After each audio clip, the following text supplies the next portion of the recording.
Some citizens do not appreciate the rate of development and funds channeled to them in one way or another because they eventually remain underdeveloped and in poverty. There are even those who say that they don't know any NGO in their surroundings. We're poor, we don't have money. Only if we get industries and sponsors, nice roads, we can also get the way to find money and get developed. This place we are living in without lying, if I say that we've got sponsors, that would be lying. Even other people can say that I'm lying.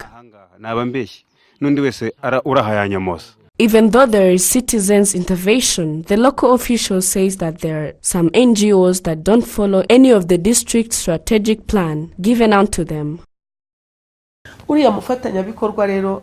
That stakeholder comes from the headquarters, having all detailed information, but also given working plans that are different from district realities.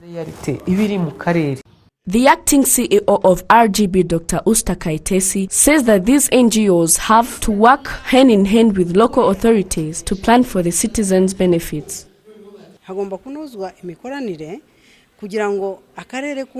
The partnership must be streamlined for the district to have those to help them if one is doing things that are different from the strategic plan and to where we're heading, say of fighting poverty. If the NGOs do not lead us to where we want, then we're not on the same page. Knowing that is knowing where the solution is centered. The NGOs were also asked to widen their works to reach other places rather than staying in one place, and in order to solve this, the Stakeholders Association was formed to help in sorting out of this problem.